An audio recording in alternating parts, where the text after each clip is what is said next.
पिछले क्लास में हम फेट ऑफ ग्लूकोजेनिक पदार्थ देखे थे, कीटोजेनिक एमिनो एसिड को देख रहे थे। कीटोजेनिक एमिनो एसिड्स को देख रहे थे।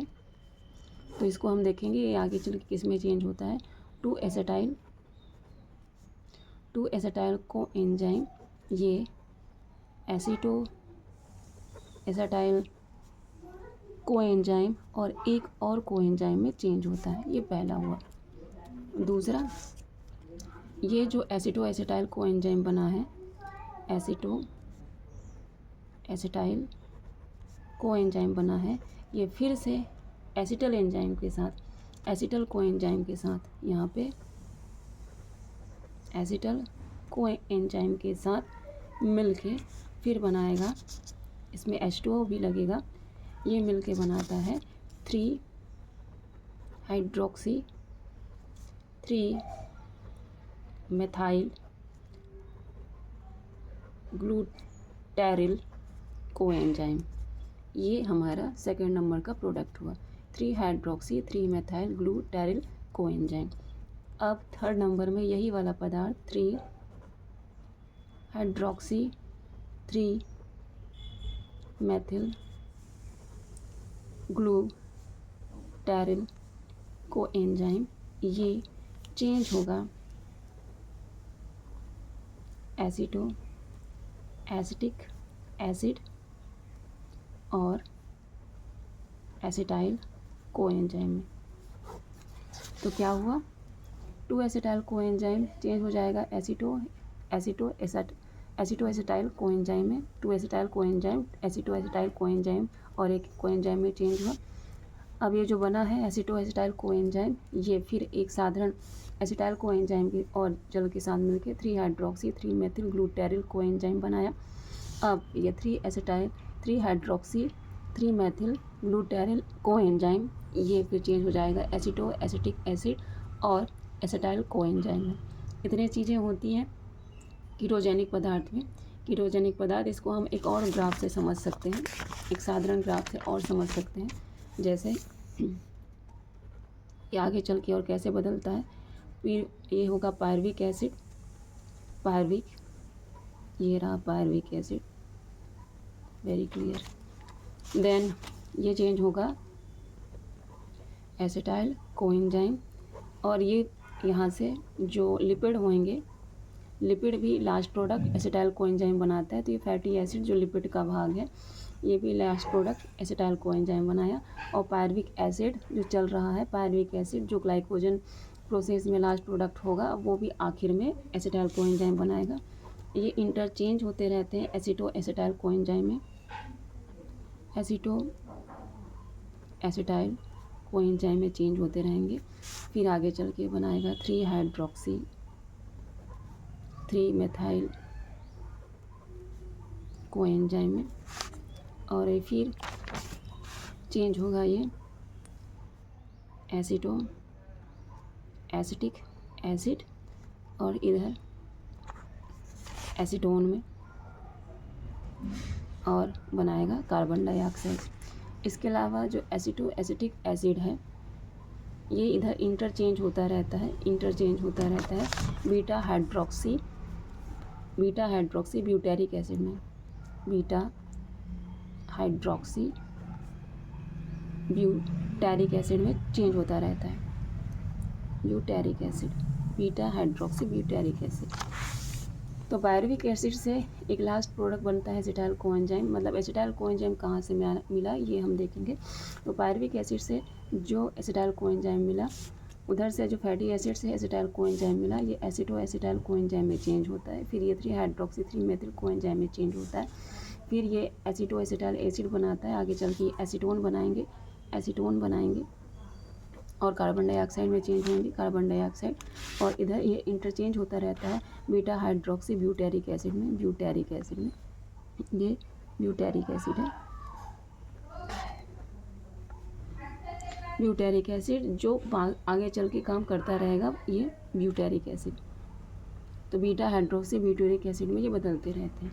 तो ये होता है सेकेंड नंबर का कीटोजेनिक पदार्थ। कि कीटोजेनिक जैसे हम पढ़ रहे थे कि fate of glucogenic and ketogenic पदार्थ कि आगे चल के क्या होता है। तो ग्लूकोजेनिक पदार्थ देख लिए थे हम, अभी कीटोजेनिक पदार्थ देख लिए। लेकिन वे सारे पदार्थ जो ग्लूकोजेनिक और कीटोजेनिक दोनों प्रकार के हैं वो तीसरा नंबर कहलाएगा, थर्ड नंबर का। ग्लूकोजेनिक या कीटोजेनिक एमाइनो एसिड्स, इनका एक साथ ऐसे मटेरियल जो दोनों नेचर रखते हैं, ग्लूकोजेनिक भी रहेंगे और कीटोजेनिक भी रखेंगे। तो ग्लूकोजेनिक, कीटोजेनिक एमाइनो एसिड, इनका आगे चल के क्या होता है, जैसे कि ये होते हैं आइसोल्यूसिन होता है ऐसा, लाइसिन होता है, लाइसिन भी इसी नेचर का होता है, टायरोसिन होता है। आइसोल्यूसिन, लाइसिन, टायरोसिन, ये जो अमाइनो एसिड होते हैं, इसका जो एक थर्ड समूह होगा, इसका जो थर्ड ग्रुप, ये थर्ड ग्रुप से निर्मित होते हैं और लास्ट में ये दोनों पदार्थ बनाते हैं। ऐसे पदार्थ ये ग्लूकोज भी बनाएंगे और ये कीटोन भी बनाते हैं, ये दोनों पदार्थ बनाते हैं। तो ग्लूकोज वाला ग्लूकोजेनिक पदार्थ में ग्लूकोजेनिक वाले पदार्थ बना लेगा, मतलब कि लास्ट में अल्फ़ा कीटो ग्लूटेरिक एसिड बनाएगा, जो हम पिछली क्लास में देखे थे। और कीटोजेनिक पदार्थ यही बनाएगा लास्ट में, लास्ट प्रोडक्ट जो उसका बनेगा वो एसिटोएसिटिक एसिड बनेगा, जो अभी हमने देखे हैं। तो ये हो जाता है फेट ऑफ, क्योंकि हम पिछली क्लास में, कल की क्लास में हमने देखा था कि पूरा जो ये प्रोसेस होता है वो 6 चरणों में होता है। तो ये तीसरा चरण था, तीसरे चरण में इतनी सारी प्रक्रियाएं होती हैं। अब चौथा चरण का नाम होता है ट्रांसएमिनेशन।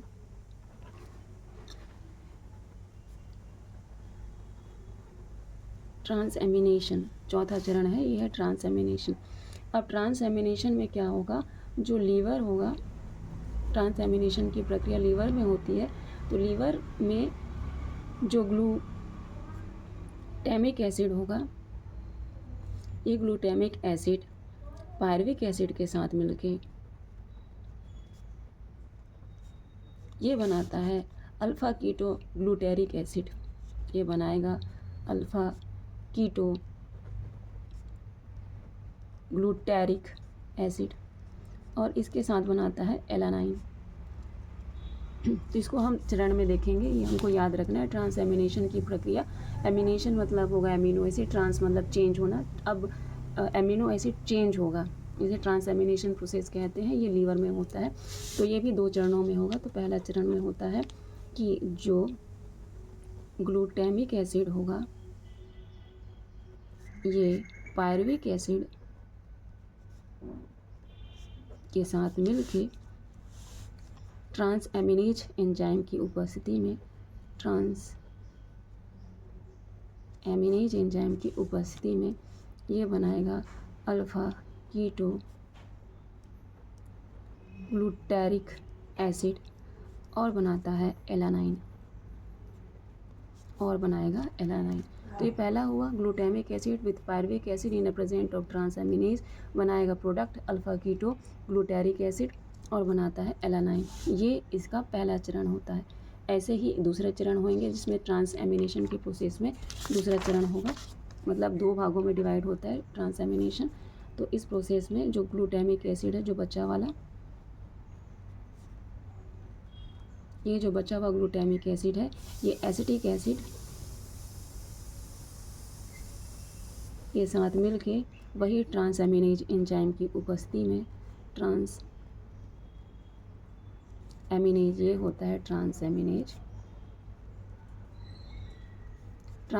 एंजाइम की उपस्थिति में ये जो प्रोडक्ट बनाता है उसे कहा जाएगा अल्फ़ा कीटो ग्लूटेरिक एसिड, जो पहले भी बना था। लेकिन अंतर क्या है कि वहाँ पे एलानाइन बना था, अब बचा है क्या बनेगा, एस्फार्टिक एसिड। दूसरे में क्या होता है, ग्लूटामिक एसिड एसिटिक एसिड के साथ मिलके, पहले में ग्लूटामिक एसिड पायरुविक एसिड से मिला था, अभी ग्लूटामिक एसिड एसिटिक एसिड के साथ मिलेगा बचा वाला ग्लूटामिक एसिड और बनाएगा अल्फ़ा कीटो ग्लूटेरिक एसिड, जो पहले भी बना था अल्फ़ा कीटो ग्लूटेरिक एसिड, और बनाता है उसके साथ एस्फार्टिक एसिड। तो ये होता है ट्रांसएमिनेशन की प्रोसेस, जो चौथा चरण है। अब 5वां चरण होता है, जो बहुत इंपॉर्टेंट है, कभी कभी इसके नाम से ही पूछा जाता है। इसे कहा जाएगा फेट ऑफ अमोनिया, कि जो अमोनिया बना है उसका फेट क्या है, उसका भविष्य क्या है, आगे चल के वो किस में चेंज होगी। इसको आर्नेथाइन साइकिल के नाम से भी जाना जाता है, इस साइकिल के नाम से भी जाना जाता है। और इसी साइकिल से पूछा जाता है आर्निथाइन साइकिल क्या होता है। तो आर्निथाइन साइकिल मतलब होता है अमोनिया का फ्यूचर, अमोनिया अब क्या करेगी। इसको समझाने का श्रेय गया है क्रैप्स एंड हैंसलेट को। क्रैप्स एंड हैंसलेट ने इसको समझाया है। ये बहुत इम्पॉर्टेंट प्रोसेस होता है, जो अमोनिया होगी वो चेंज होती है। ये कहाँ होता है, ये लीवर में होने वाला प्रोसेस होता है। ये लीवर में ये पूरा प्रोसेस होता है। तो इस प्रोसेस में एक पूरा एक साइकिल होता है, इसको आर्निथाइन साइकिल कहते हैं। तो स्टार्ट करेंगे हम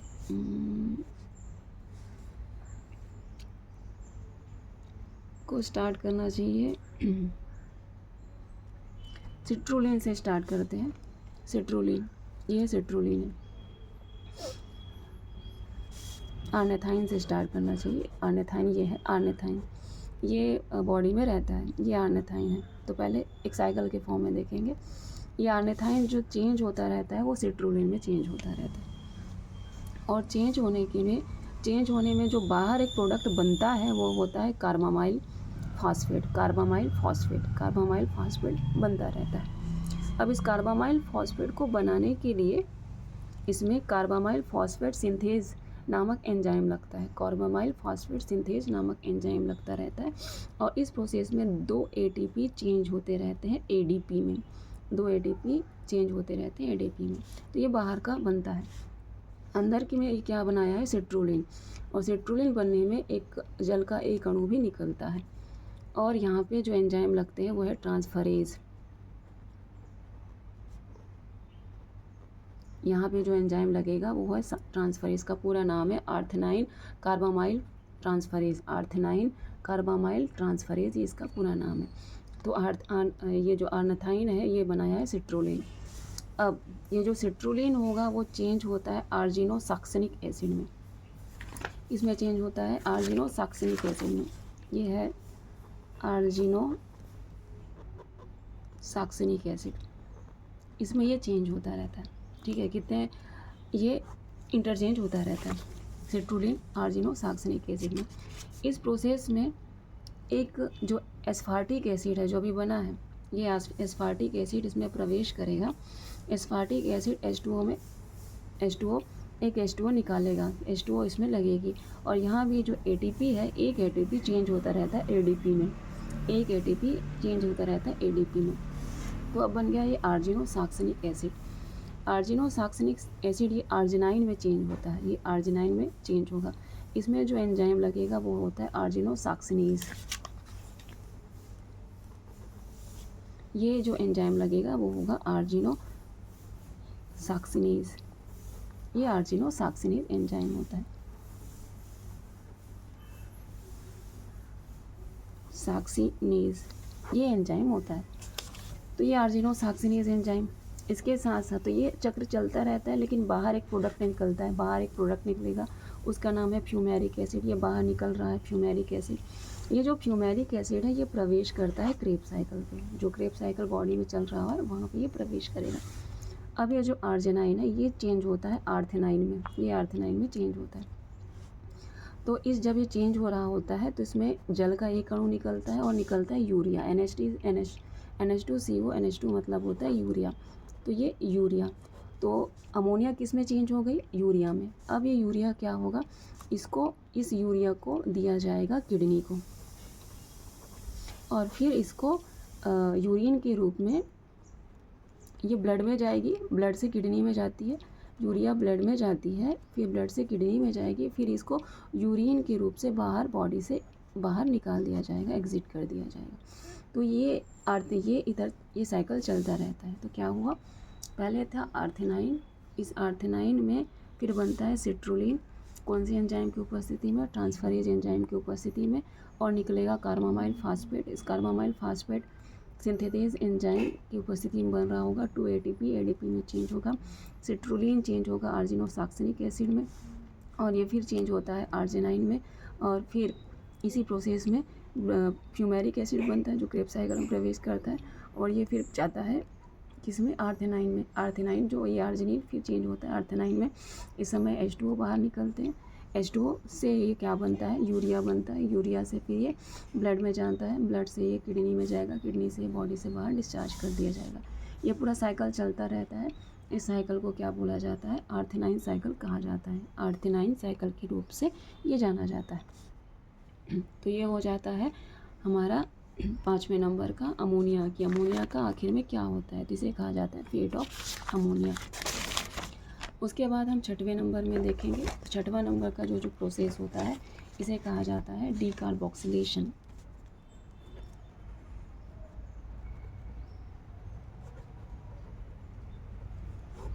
ये होता है डीकार्बोक्सिलेशन। कार्बोक्सिलेशन की प्रक्रिया में डी मतलब होता है बाहर निकलना, कार्बोक्सिलेशन मतलब होता है कार्बन डाइऑक्साइड। कार्बन डाइऑक्साइड का बाहर निकलना डीकार्बोक्सिलेशन प्रोसेस कहलाता है। तो इस प्रोसेस में होता यह है कि जो एमाइनो एसिड होंगे वो चेंज होते हैं एमाइन में। जो एमाइनो एसिड होता है वो चेंज होता है एमाइन में।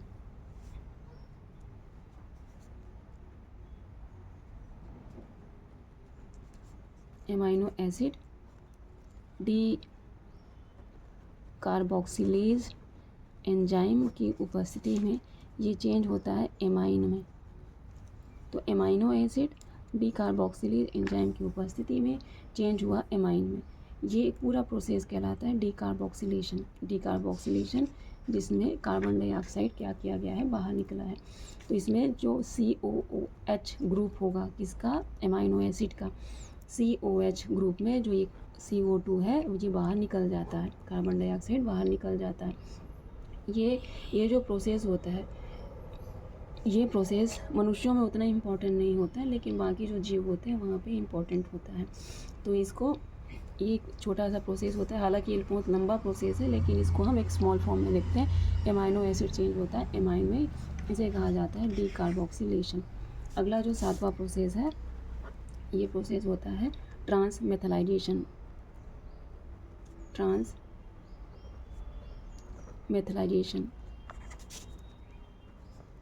ट्रांसमेथलाइजेशन जो 7वें नंबर का प्रोसेस होता है।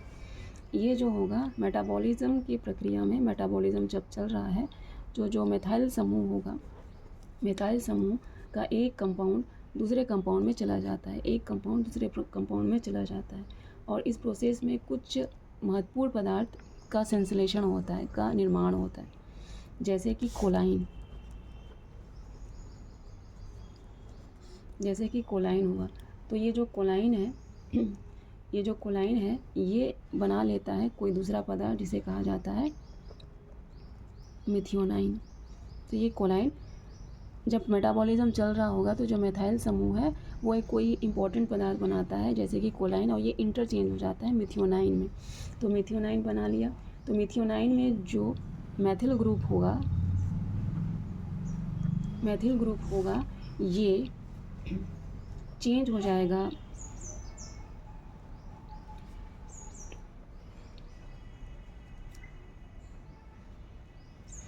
ग्वाडिनो एसिटिक एसिड में। ग्वाडिनो एसिटिक एसिड में ये चेंज हो जाएगा, ये इसमें चेंज होगा। और इसके साथ ये लास्ट में बदल जाता है क्रिएटिनाइन में। लास्ट में ये चेंज होगा क्रिएटिनाइन में। और क्रिएटिनाइन जो होता है ये एक हमारे बॉडी के लिए बहुत ही हानिकारक पदार्थ होता है, जो यूरिन के माध्यम से बॉडी से बाहर एग्जिट कर दिया जाता है। तो क्या आपने समझा ट्रांसमेथलाइजेशन? ट्रांस मतलब होता है बदलना और मेथलाइजेशन मतलब होता है मेथिल का। तो जब मेटाबॉलिज्म का प्रोसेस चल रहा होगा, जब मेटाबॉलिज्म एक्टिविटी चल रही होगी तो उसमें कुछ इंपॉर्टेंट पदार्थ बनते हैं, जैसे कि ये है कोलाइन। तो कोलाइन फिर इंटरचेंज हो जाता है मिथियोनाइन में। तो मिथियोनाइन में जो मेथिल ग्रुप होगा ये एक बीज का पदार्थ बनाता है जिसे कहा जाता है जिसे कहा जाएगा ग्वानिडो एसिटिक एसिड